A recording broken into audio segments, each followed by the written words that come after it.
완주군 의원들이 업무 추진비를 규정에 맞지 않게 쓴 사실이 드러났습니다. 검찰이 관련자들을 불러 사실관계를 확인하자 군 의원들이 노심초사하고 있습니다. 박근혜 정부의 대학 정원 감축 정책에 따라 지방대들이 입학 정원을 줄였지만 서울의 대학들은 오히려 입학 정원을 늘린 것으로 드러났습니다. 선박용 기름을 몰래 빼돌려 2억 원을 챙긴 11명이 붙잡혔습니다. 이들은 허가 없이 기름을 만들어 22억 원의 부당이익을 얻은 혐의도 받고 있습니다. 올해 완공을 앞둔 국가식품 클러스터가 낮은 분양률로 어려움을 겪자 기업 투자를 위한 특별법 제정이 검토되고 있습니다. 여러분 안녕하십니까? JTV 8시 뉴스입니다. 완주군 의원들이 규정에 맞지 않게 업무 추진비를 사용한 내역이 드러났습니다. 법인카드 사용이 금지된 휴일에 업무 추진비를 쓰거나 사용 내역을 허위로 작성하기도 했습니다. 검찰이 관련자들을 불러 사실 확인에 나서 파장이 커질 것으로 보입니다. 정원익 기자의 단독 보도입니다. 최근 3년 동안 완주군 의회 의장과 부의장, 그리고 상임위원장들이 사용한 업무 추진비 집행 내역입니다. 수천 건의 내역 대부분은 간담회 식비로 채워져 있습니다. 한 시민단체가 사용 내역을 확인해봤더니 간담회에서 식사를 한 적이 없는 등 사실과 다른 경우가 수두룩했습니다. 완주군 의원 10명 가운데 무려 8명이 해당됩니다.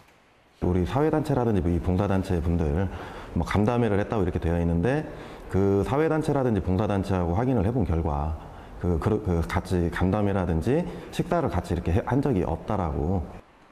휴일에는 법인카드로 업무 추진비를 쓸 수 없도록 제한돼 있지만 휴일에 사용한 내역도 많습니다. 49만 5천 원의 결제 금액을 비롯해 의도적으로 한 번에 50만 원을 넘기지 않으려는 시도도 많았습니다. 50만 원 이상 사용하면 증빙 서류를 제출해야 하기 때문입니다. 50만 원 이상 줄 때는요, 출환자 명단을 붙여거든요.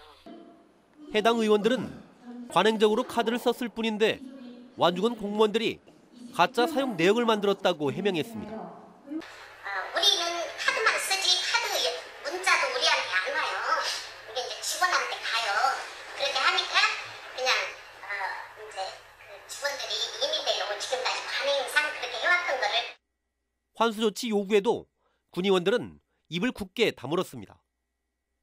참다 못한 시민단체가 검찰에 진정을 냈습니다.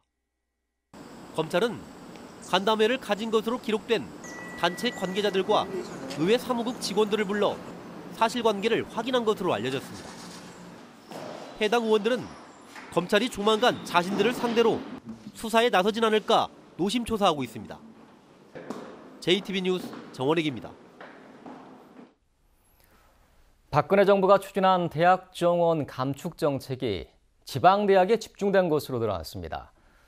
지난 3년간 지방 주요 대학의 입학 정원은 감소했지만 서울 소재 대학은 늘어나 대학 간 격차만 키웠다는 비판을 받고 있습니다. 조창현 기자가 보도합니다. 지난 2014년 전북대의 신입생 입학 정원은 4,354명이었습니다. 하지만 올해는 4,058명으로 3년 만에 296명이 줄었습니다. 각종 정부 재정 지원을 받기 위해선 정원 감축이 필수적이었기 때문에 어쩔 수 없이 내린 결정이었습니다. 등록금 동결로 재정이 어려워진 상황에서 정부 지원을 받지 않으면 대학 경쟁력 유지가 어렵기 때문에 정원을 줄이는 구조조정을 할 수밖에 없는 상황이었습니다. 박근혜 정부가 추진한 대학 구조개혁의 핵심은 강제적 정원 감축입니다. 2023년까지 16만 명 감축을 목표로 일주기에만 4만 명 이상을 줄였습니다. 그런데 정원 감축이 지방대에만 집중된 것으로 나타났습니다. 교육부가 제출한 국정감사 자료를 보면 지난 3년간 거점 국립대를 포함한 지방 27개 주요 대학의 입학 정원은 모두 감소했습니다. 반면 같은 기간 서울 소재 주요 대학들은 입학 정원이 그대로 유지되거나 오히려 늘었습니다. 정부의 눈치를 보느라 정원 내 인원을 늘리기 어렵게 되자 정원 외 인원을 늘려 전체 학생 수를 유지한 것입니다. 유학생과 재외국민 수험생에 해당하는 정원의 입학은 교육부가 별다른 제한을 두지 않으면서 서울 소재 주요 사립대학들이 싹쓸이하다시피 했습니다. 학령 인구 감소에 대비해 대학의 체질을 바꾸겠다는 정부의 대학 구조개혁 정책이 오히려 서울과 지방대 간의 격차만을 키웠다는 비판을 받고 있습니다. JTB 뉴스 조창현입니다. 신설될 전주시 혁신동의 행정구에 대한 주민투표에서 덕진구를 선호하는 의견이 높게 나타났습니다. 투표율도 43%로 비교적 높아 3년 반을 끌어온 행정구역 조정 논란에 마침표를 찍을 가능성이 높아졌습니다. 권대성 기자입니다. 전주 혁신도시 주민들이 신설혁신동의 행정구로 덕진구를 선택했습니다. 주민투표 결과 덕진구 57.1%로 완산구보다 14.3%포인트 많았습니다. 72%가 완산구를 선호했던 지난 8월 세대별 설문조사 때와는 결과가 크게 달라졌습니다. 혁신도시 내 인구가 많은 덕진구 주민들의 투표 참여가 늘고 인접한 만성지구 개발 기대감 등이 영향을 줬다는 분석입니다. 혁신동 신설과 이에 따른 행정구 배치 논란은 선거구 조정과 영향력 등을 생각하는 정치권의 셈법이 서로 달라 3년 반 동안 이어져 왔습니다. 주민투표를 실시한 것도 입법 예고 직전 전주시의회가 완산과 덕진으로 나뉘어 대립한 탓입니다. 이번 투표율은 43.7%, 지난 4월 전주의 도의원 보궐선거 18.6%보다 훨씬 높습니다. 이 때문에 시의회 등 정치권도 강하게 이의를 제기하기는 쉽지 않아 보입니다. 전주시는 입법 예고를 거쳐 다음 달에 시의회 동의를 요청할 계획입니다. 의회에서 제출될 안건을 심의해서 이제 가결을 해주신다면 인력 그리고 임시청사를 마련한 후에 내년 7월 정도면 시행이 되지 않을까 그렇게 계획을 하고 있습니다. 현재 덕진구 전체 인구는 29만 명으로 완산구보다 7만 명 적습니다. 신설혁신동이 덕진구로 편입되면 인구 차이는 6만 3천 명으로 줄게 됩니다. JTB 뉴스 권대성입니다. 선박용 기름을 빼돌리거나 이 기름으로 혼합유를 만든 일당이 붙잡혔습니다. 빼돌린 기름과 혼합유로 얻은 이익이 24억 원이나 됩니다. 나금동 기자가 보도합니다. 급유선이 항구에 정박해 있습니다.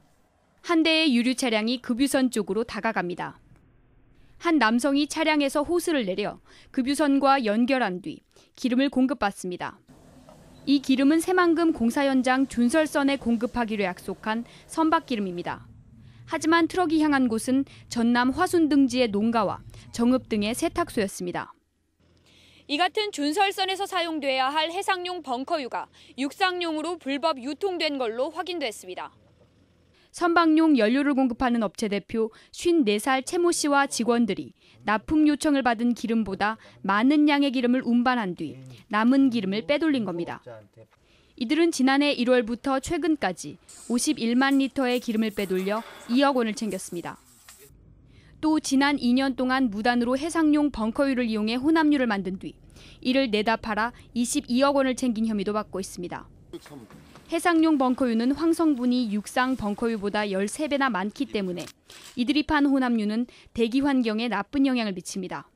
일반 판매자들은 제조행위라든지 혼합 작업을 해서는 안 됩니다. 근데 그 정유사에서 구입한 유종이 다른 해상용 벙커유와 선박용 경유를 섞어가지고 그 일반 상선들의 그 해상용 연료로서 판매를 하는 행위가 해경은 횡령과 석유사업법 위반 등의 혐의로 업체 2곳과 업체 대표 등 11명을 불구속 입건했습니다. JTB 뉴스 나금동입니다. 전주시가 시설장이 허위 경력으로 설립 신고를 했다는 의혹을 받는 모 장애인 보호시설의 신고를 직권 취소하고 운영을 중단시켰습니다. 또한 이곳을 이용하는 장애인들을 다른 시설로 옮기기로 했습니다. 해당 시설의 시설장은 현재 기소돼 재판을 받고 있습니다. 지난 2014년 이후 전북대 병원에서 발생한 폭행과 난동 피해 사건이 11건으로 집계됐습니다. 더불어민주당 노웅래 의원의 분석 결과 전북대 병원의 응급실이나 진료실에서 최근 4년 동안 11건의 폭행과 난동이 발생해 의료인이나 환자들이 피해를 본 것으로 나타났습니다. 노웅래 의원은 지난해부터 시행된 의료인 폭행 방지법에 따라 병원에서 폭행이 발생하면 5년 이하의 징역이나 2천만 원 이하의 벌금 선고가 가능한 만큼 엄격한 법 집행을 촉구했습니다. 올해 완공을 앞둔 국가식품 클러스터가 낮은 분양률을 보이는 등 투자기업 유치에 어려움을 겪고 있는데요. 기업 투자를 끌어들이기 위한 돌파구로 기업지원특별법이 검토되고 있습니다. 보도에 김진형 기자입니다. 올해 완공을 앞둔 익산 국가식품 클러스터 1단계 산업단지입니다. 2014년 첫 삽을 뜬 뒤로 지금까지 외국 투자 기업 2곳을 포함해 모두 42곳이 입주 계약을 체결했습니다. 6개 업체는 가동을 시작했습니다. 그러나 팔리지 않은 부지가 110필지에 이릅니다. 익산 국가식품 클러스터 제1사업 산업단지의 분양률은 29%로 부진한 상황을 면치 못하고 있습니다. 수도권 규제 완화로 기업들이 투자에 소극적으로 돌아선 게 가장 큰 원인으로 꼽히고 있습니다. 분양률 저조는 식품 클러스터 2단계 사업에도 영향을 미치고 있습니다. 농식품부는 1단계 사업의 분양 상황을 보며 2단계 사업을 추진하자는 입장입니다. 결국 발길을 돌린 기업들을 다시 끌어들이는데 식품 클러스터 사업의 승패가 달린 셈입니다. 이 때문에 국가식품 클러스터 자문위원단이 투자 기업의 재정 지원과 정책 지원 등을 펼칠 수 있도록 특별법 제정을 검토하고 있습니다. 특별법 제정이 필요하다, 큰 도움이 된다라고 사실은 관계기관에서 전부 공감은 했습니다. 그래서 지금 그걸 진행되고 있는 걸로 저희가 알고 있고요. 그러나 입법 과정까지는 공청회와 부서별 조정 등 밟아야 할 절차가 많습니다. 동부가 식품산업 중심지를 꿈꾸며 야심차게 추진한 익산 국가식품 클러스터가 성공할 수 있도록 제도적 보완이 이루어질지 관심이 높아지고 있습니다. JTB 뉴스 김진영입니다. 전주 비빔밥 축제가 오는 26일부터 나흘간 한국전통문화전당 광장과 주변에서 열립니다. 축제 조직위원회는 올해 38개의 프로그램을 운영하는 가운데 비빔밥 만들기 솜씨를 겨루는 우리집 비빔밥 등 시민 참여형 프로그램을 크게 늘렸다고 밝혔습니다. 또 장애인들이 참여하는 행사와 13개 나라의 음식을 맛볼 수 있는 음식관도 선보인다고 설명했습니다. 제25차 한중해운회담이 내년 1월 중국에서 열릴 예정이어서 군산과 중국 석도를 오가는 한중 카페리의 운항 횟수 증편 여부에 관심이 쏠리고 있습니다. 전라북도는 군산 석도 간 한중 카페리의 물동량이 최근 8년 동안 2배 이상 늘었다며 카페리 운항 횟수를 일주일 3차례에서 6차례로 늘리자고 제안했습니다. 전문건설협회 전북도회를 이끌어갈 신임 회장에 석파건설 김태경 대표가 당선됐습니다. 김태경 당선자는 소감을 통해 새만금 공사에 대한 지역 전문업체의 참여와 주계약자 공동도급 확대 등 지역 전문 건설업체들을 위한 공약 이행에 최선을 다하겠다고 말했습니다. 김태경 전문건설협회 전북도 회장의 임기는 다음 달부터 3년입니다. 대한적십자사 전북지사가 오늘 적십자 봉사원과 직원 등 400여 명이 참석한 가운데 전주 월드컵 경기장에서 재난구호 종합훈련을 실시했습니다. 집중호우에 따른 만경강 인근 주민들의 대피와 구호 상황을 가정한 이번 훈련에는 광주 전남과 제주지사 직원들도 참여해 상호 지원 능력을 강화하고 구호 활동 역량을 점검했습니다.